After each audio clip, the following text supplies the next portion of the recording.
कर्जमाफीच्या संदर्भात आम्ही स्पष्टपणे सांगितलेलं आहे की आम्ही समिती तयार केलेली आहे, त्याचा अहवाल अपेक्षित आहे आणि आम्ही कर्जमाफीच्या संदर्भात जे काही आश्वासन दिलेलं आहे ते उचित वेळी आम्ही पूर्ण करणारच आहोत।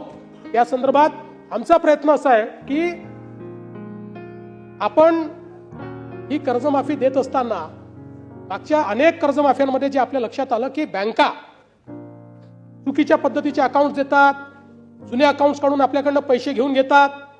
आता आपण ॲग्रीस्टॅक म्हणजे 100% शेतकऱ्यांचं आपण त्या ठिकाणी नोंदणी, त्यांच्या जमिनीची नोंदणी, त्यांच्या सातबाराचा सगळा अहवाल अशा पद्धतीनं आपण एक शेतीचा डिजिटल रेकॉर्ड तयार केलेला आहे।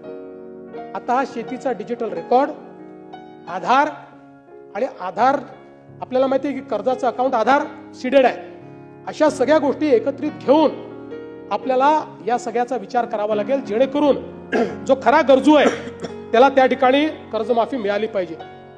आपल्याला माहिती आहे की मोठ्या प्रमाणात आपण त्या ठिकाणी खरेदी देखील केलेली आहे आणि आता मका खरेदीमध्ये आपलं टार्गेट वाढवून दिलेलं आहे। आपला प्रयत्न आता धान खरेदीची टार्गेट आपण वाढवून घेतो आहोत, त्याही संदर्भात आपलं बोलणं चाललेलं आहे। एक प्रश्न विचारला की तुम्ही मागेल त्याला कृषी पंपाची घोषणा केली होती, किती लोकांना पंप दिले? मला सांगताना आनंद वाटतो की आतापर्यंत जी मागणी आलेली आहे त्या मागणीपैकी 85% लोकांना पंप ऑलरेडी आपण देऊन टाकले आणि साधारणपणे आपल्याला माहिती आहे पूर्वीच्या काळात एकदा पैसे भरले की 2-2, 3-3 वर्ष पंप मिळत नव्हते। 2 महिन्यामध्ये आपण पंप त्या ठिकाणी 2 महिन्यामध्ये।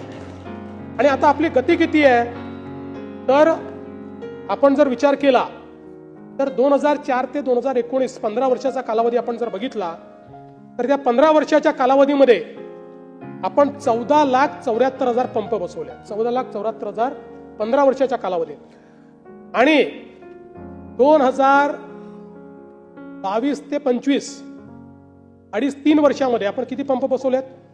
3 वर्षात बसवले 10,63,000। 15 वर्षात 14,74,000 आणि 3 वर्षामध्ये 4 वर्ष 3.5 वर्ष समजा 3.5 वर्षात 10,63,000। त्यामुळे आणि आपल्याला माहिती आहे आपण तर आता एका महिन्यामध्ये 50,000 पंप बसवण्याचा गिनीज बुक ऑफ वर्ल्ड रेकॉर्डमध्ये आपली नोंदणी ही त्या ठिकाणी झालेली आहे। आणि मला हे सांगितलं पाहिजे की आता ॲव्हरेज 40,000 पंप पर मंथ आपण त्या ठिकाणी लावतो। MSCDCLचं टार्गेट पूर्ण झालेलं आहे। कुसुंबीचं मेडाचं 2,80,000 पंप लागलेत, फक्त 33,000 पंप हे त्या ठिकाणी बाकी आहेत।